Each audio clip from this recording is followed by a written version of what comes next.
तो आज हम स्टार्ट करेंगे कोऑर्डिनेशन कंपाउंड से।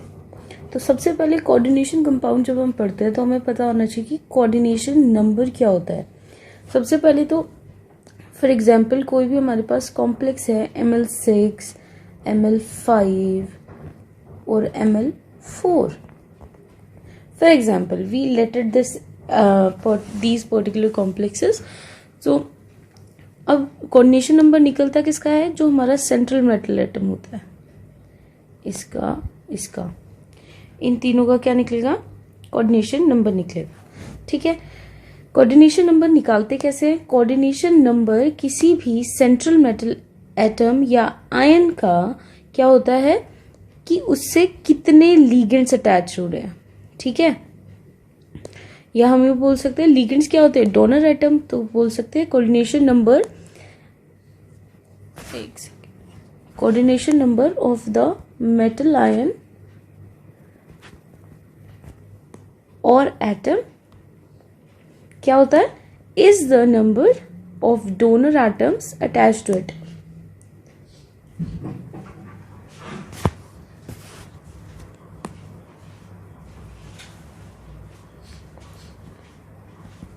ओके, तो अब हमें ये भी पता लगेगा कि जितने हमारे मेटल एटम के पास में डोनर एटम्स है उससे हमें पता लगेगा इस कॉम्प्लेक्स की ज्योमेट्री। ठीक है, तो अभी कोऑर्डिनेशन नंबर पे ही रहते हुए तो हम ये वाला जो मेटल एटम है इसका हम कोऑर्डिनेशन नंबर निकालेंगे तो कितना होगा, इसमें कितने डोनर एटम से कनेक्टेड है, 6, तो इसका कोऑर्डिनेशन नंबर होगा 6। ओके, इसका कोऑर्डिनेशन नंबर हो जाएगा 5, इसका कोऑर्डिनेशन नंबर 4, बिकॉज ये 4 लिगेंड से जुड़ा है, 4 डोनर एटम से जुड़ा हुआ है। ओके,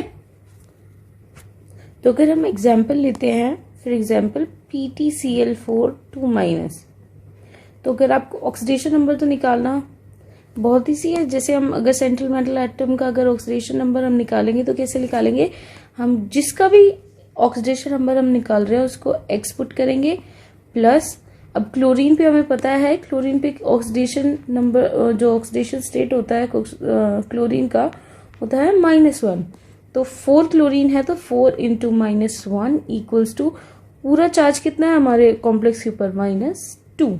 ओके, तो x - 4 इक्वल्स टू -2, तो x की वैल्यू कितनी आ गई, 2।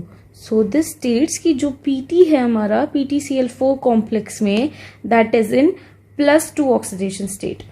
ओके, या फिर इसका ऑक्सीडेशन नंबर कितना है, +2। ठीक है, हाँ जी, तो इसका कोऑर्डिनेशन नंबर अगर निकालना हो तो कोऑर्डिनेशन नंबर कैसे निकालेंगे, PtCl4 का, PtCl4, तो Pt कितने Cl से जुड़ा हुआ है, 4 Cl से। अब Cl हमारे क्या है, लिगेंड्स जो हमने ऊपर क्या L से डिनोट किया था वो हमारा कोई भी लिगेंड हो सकता है, तो यहाँ पे हमारा लिगेंड क्या है, Cl, और 4 Cl है तो इसका कोऑर्डिनेशन नंबर क्या हो गया, 4। ओके, या अगर हम बात करें MOCN80 4-, MO का अगर हमें ऑक्सीडेशन स्टेट निकालना है तो let it be x plus Cn का क्या होता है, -1, 8 × -1 होल चार्ज कितना है, -4, तो x के ऊपर कितना चार्ज हो गया, 4। तो ये क्या बताता है कि MO हमारा इस कॉम्प्लेक्स में MO जो है molybdenum that is in +4 oxidation state. Okay, अब MO का जो कोऑर्डिनेशन नंबर है वो कितना होगा, MO का कोऑर्डिनेशन नंबर होगा यहाँ पे क्या है, 8 Cn से जुड़ा हुआ है तो कितना होगा, MO का जो कोऑर्डिनेशन नंबर है वो कितना हो जाएगा, 8। ओके, तो अब हम चलते हैं नेक्स्ट चीज पे। अब हमने बात की थी कि जो लिगेंड्स अटैच्ड हैं मेटल एटम या आयन से वो क्या बताएंगे, हमारी ज्योमेट्री भी बताएंगे कॉम्प्लेक्स की, जो लिगेंड्स की जो अरेंजमेंट है मेटल आयन के अराउंड वो किस तरह से होगी। ठीक है, तो जो कोऑर्डिनेशन नंबर एंड ज्योमेट्री जो डिपेंड करती है हमारे, डिपेंड्स ऑन 4 फैक्टर्स। लर्न करने का तरीका है, पहले दो चीजें साइज हैं। अब हमने बताया था कि कोई भी कॉम्प्लेक्स है उसमें क्या होगा, एक मेटल होगा और लिगेंड्स होंगे, ठीक है। तो साइज फर्स्ट दो, एक होगा साइज ऑफ द मेटल और दूसरा होगा size of the ligand. 2 points आराम से याद हो गए। अब हमें पता है कि जो मेटल है, मेटल के पास क्या होते हैं, डी इलेक्ट्रॉन्स। अब अगर उसके पास कम डी इलेक्ट्रॉन्स होंगे तो वो लिगेंड से इलेक्ट्रॉन्स बोरो करके अपने अंदर ज्यादा इलेक्ट्रॉन्स फिल कर सकता है, मतलब उस मेटल एटम के अराउंड ज्यादा लिगेंड्स प्रेजेंट हो सकते हैं अगर उसके जो डी ऑर्बिटल्स है उसमें कम इलेक्ट्रॉन्स प्रेजेंट है। ओके, वही सेम चीज अगर मेटल की जो डी ऑर्बिटल्स है उसमें ज्यादा इलेक्ट्रॉन्स प्रेजेंट है, डी इलेक्ट्रॉन्स ज्यादा हैं, तो वो लिगेंड से इलेक्ट्रॉन्स ज्यादा एक्यूमुलेट नहीं कर पाएगा। तो जैसे हम बात कर रहे थे कि मेटल के पास अगर कम डी ऑर्बिटल में कम डी इलेक्ट्रॉन्स होंगे तो वो लिगेंड से ज्यादा इलेक्ट्रॉन्स एक्यूमुलेट कर पाएगा, एज कम्पेयर टू अगर मेटल के डी ऑर्बिटल्स में डी इलेक्ट्रॉन्स ज्यादा होंगे तो वो लिगेंड से कम इलेक्ट्रॉन्स ऑक्यूपाई कर पाएगा, कम लिगेंड से कम इलेक्ट्रॉन बोरो कर पाएगा, ठीक है। तो ये वाला जो स्टेट हुआ इसमें क्या बनता है, हाई कोऑर्डिनेशन कॉम्प्लेक्स बनता है।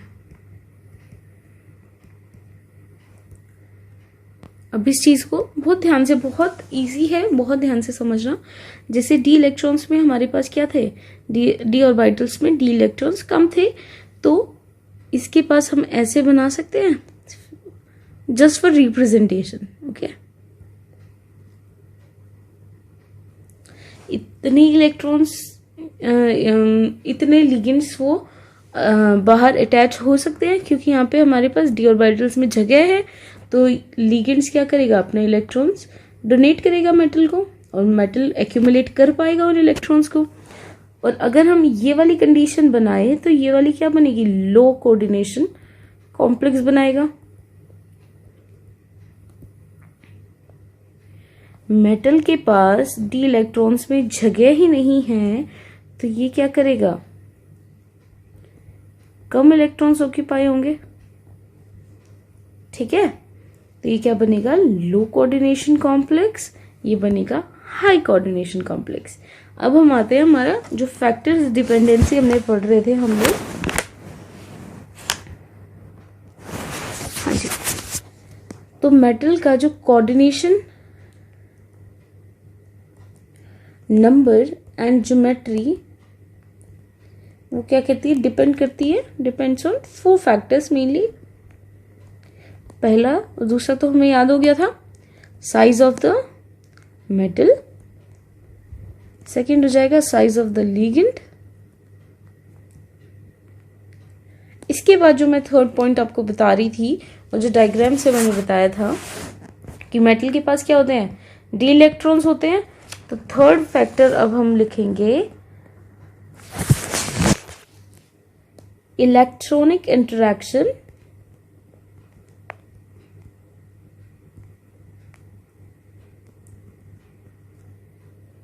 जो ऑफ द मेटल इलेक्ट्रॉन्स, या फिर हम ये भी बोल सकते हैं और number of d electrons in the metal ion और atom.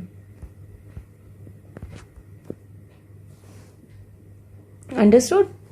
And the last and fourth, अब देखो लर्न करने का क्या तरीका है, 2 पॉइंट्स हो गए हमारे मेटल से रिलेटेड, एक पॉइंट हमने लिखा लिगेंड से, तो दूसरा पॉइंट भी हमारा आएगा लिगेंड से रिलेटेड। फोर्थ पॉइंट होगा कि whether ligand can form pi bonds with the metal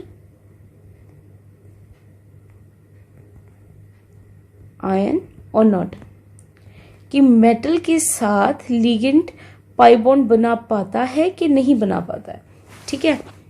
अब हम इनको धीरे धीरे डिटेल में पढ़ते हैं। पहला हम पढ़ते हैं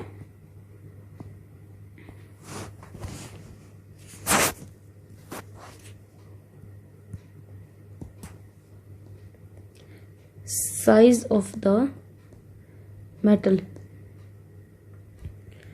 अभी हमने दो केसेस पढ़े कि अगर डी इलेक्ट्रॉन्स ज़्यादा होंगे और होगा डी इलेक्ट्रॉन्स कम होंगे। दो पॉइंट्स हमने पढ़े। आप इसको इलेबोरेट करके लिख सकते हो अकॉर्डिंग टू मार्क्स। अगर आपको 4 नंबर का आया है तो आप उस अकॉर्डिंग लिखो, बट आपको बेसिक्स पता होना चाहिए कि आपको लिखना क्या है एक्चुअली। ओके, तो दो पॉइंट्स पढ़े थे कि डी इलेक्ट्रॉन्स या तो ज़्यादा होंगे मेटल के पास या फिर कम होंगे। ठीक है, अब हम इससे ये समझ सकते हैं कि हमारे पास डी इलेक्ट्रॉन ज़्यादा होंगे तो मेटल का साइज बड़ा होगा, और डी इलेक्ट्रॉन्स वहीं पे अगर कम होंगे तो मेटल का साइज छोटा होगा। समझ सकते हैं? ठीक है। एज सेम अगर हम एक सीरीज की बात करते हैं, फॉर एग्जांपल अगर हम 4D सीरीज की बात करते हैं, तो जब हम ट्रेंड्स पढ़ते हैं तो हम पढ़ते हैं कि according to along the period जो हमारा साइज है मेटल एटम का वो क्या होता है, इंक्रीज होता है।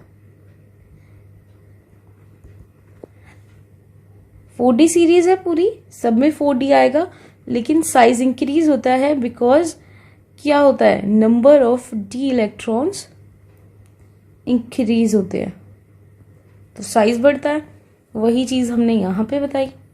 ठीक है, अब हमने पहले बताया था कि डी इलेक्ट्रॉन्स अगर ज्यादा होंगे तो क्या होगा, हमारा क्या बनेगा, लो कोऑर्डिनेशन कॉम्प्लेक्स बनेगा।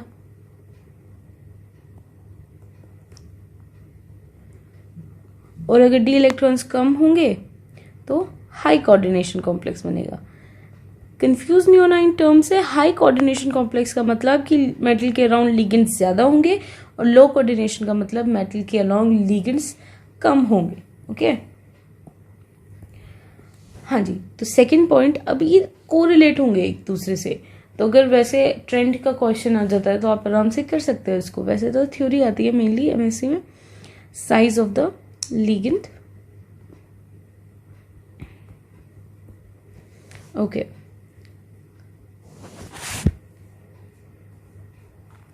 अब हमने पढ़ा था कि मेटल का जो साइज है वो बड़ा होगा और अगर डी इलेक्ट्रॉन ज्यादा होंगे, और मेटल का साइज छोटा होगा अगर डी इलेक्ट्रॉन्स कम होंगे हमारे पास। ठीक है, तो मेटल का साइज बड़ा होगा तो लिगेंड्स बाहर क्या होने चाहिए, छोटे होने चाहिए, तभी वो उनके बीच में जो स्टेरिक रिपल्शन है वो कम होगा, क्योंकि मेटल का साइज भी बड़ा है। अगर लिगेंड्स भी, फॉर एग्जांपल अगर देखो, अगर लिगेंड्स भी इक्वली बड़े होते हैं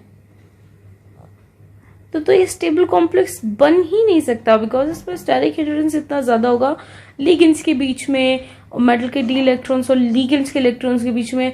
तो मेटल के और लिगेंड के इलेक्ट्रॉन के बीच में ही अगर स्टेरिक हिंड्रेंस हो जाएगा तो कॉम्प्लेक्स तो बन ही नहीं सकता।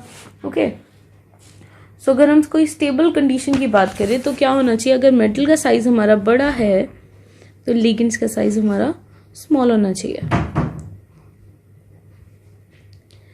एज सेम अगर मेटल का साइज हमारा छोटा है तो लिगेंड्स का साइज हमारा बड़ा होना चाहिए। तो हमने जो दो पॉइंट्स पढ़े इससे हमने क्या कंक्लूजन निकाला कि size of the metal come and ligand का ज्यादा, तो हमारा क्या बनेगा, हाई कोऑर्डिनेशन कॉम्प्लेक्स बन सकता है। और अगर साइज ऑफ द मेटल ज्यादा है तो लिगेंड्स का साइज क्या होना चाहिए, कम होना चाहिए, कम होना चाहिए। तो क्या बनेगा, लो coordination complex.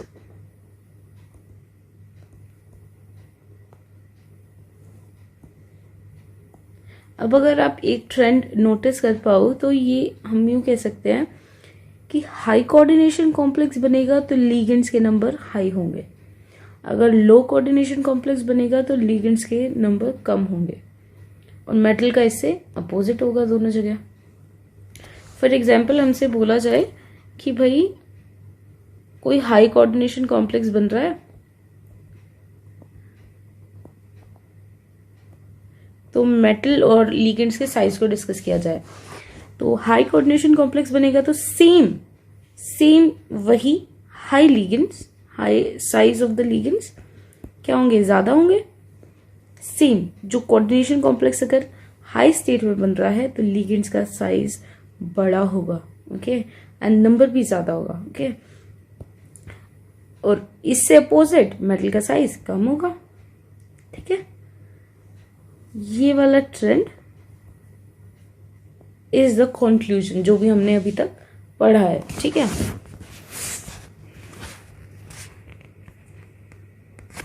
Now comes to third point, that is electronic interaction.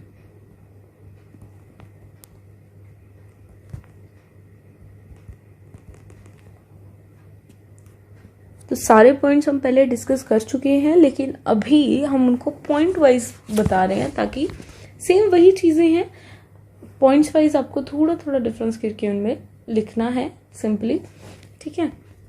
तो इलेक्ट्रॉनिक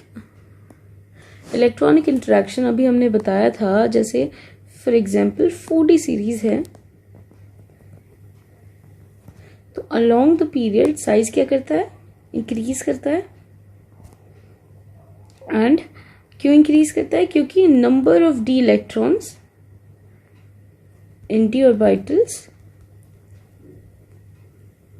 इंक्रीज होते हैं, ठीक है।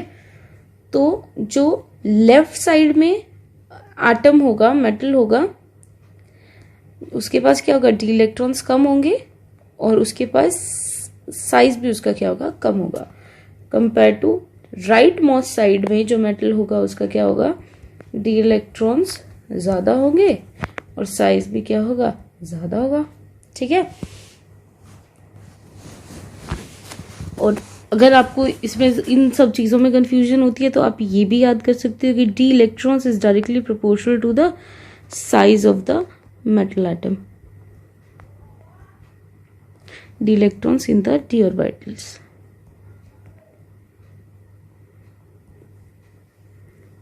जितने ज्यादा डी इलेक्ट्रॉन्स होंगे डी ऑर्बिटल में उतना ही मेटल का साइज बड़ा होगा, ठीक है। अब नेक्स्ट चीज, हाँ, तो हम ये डिस्कस कर रहे थे इलेक्ट्रॉनिक इंटरैक्शन। जैसे हमने पहले पढ़ा था कि अगर डी इलेक्ट्रॉन्स कम होंगे डी ऑर्बिटल में साइज छोटा होगा, डी इलेक्ट्रॉन्स ज्यादा होंगे तो साइज बड़ा होगा। डी इलेक्ट्रॉन्स कम होंगे तो लिगेंड्स ज्यादा अटैच हो सकते हैं, और डी इलेक्ट्रॉन ज्यादा हैं, ऑलरेडी ज्यादा हैं, तो लिगेंड से इलेक्ट्रॉन इतना एक्यूमुलेट ही नहीं कर पाएगा मेटल, तो लिगेंड्स कम होंगे। अब लिगेंड ज्यादा हैं, ये वाला साइन एज सेम उसी साइन का हमारा क्या बनेगा, coordination complex, high coordination complex बन जाएगा हमारा।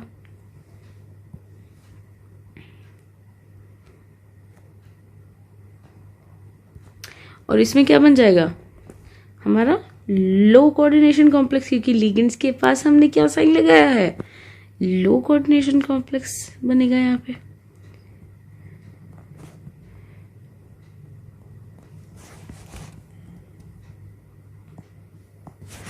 तो अभी तक का कंक्लूजन,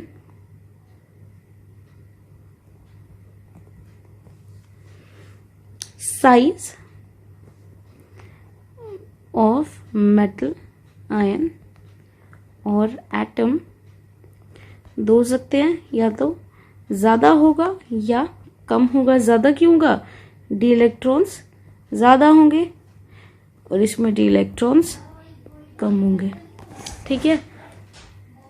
अब साइज ज्यादा होगा तो उसका अपोजिट लिगेंड होगा, लिगेंड्स का साइज कम होगा, लिगेंड्स यहाँ पे डाउनवर्ड साइन है तो ये अपवर्ड साइन, ये डाउनवर्ड साइड डिनोट करता है कि कोई क्वांटिटी कम है, ठीक है। जैसे डी इलेक्ट्रॉन्स कम है, size of the metal atom कम है यहाँ पे, और ये अपवर्ड साइन डिनोट करता है ज्यादा क्वांटिटी को, size of the metal atom यहाँ पे ज्यादा है, ओके। तो यहाँ पे अपोजिट साइन आएगा लिगेंड्स का, तो लिगेंड्स कम हो जाएंगे, और यहाँ पे कम है पहले ही मेटल एटम तो लिगेंड्स ज्यादा हो जाएंगे, अपोजिट साइन आएगा। याद करने का तरीका है, ठीक है। हाँ जी, तो ये जो लिगेंड्स है इसी के सेम साइन में हमारा क्या बनेगा, कोऑर्डिनेशन कॉम्प्लेक्स बनेगा। डाउनवर्ड साइन में बनेगा कोऑर्डिनेशन कॉम्प्लेक्स। ये बन गया high coordination complex.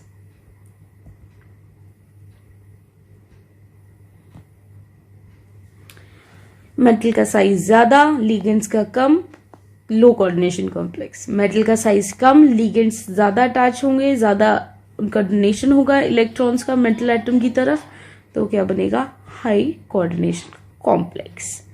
Okay, so this is for today's lecture. So we'll discuss other things in different lecture. Thank you.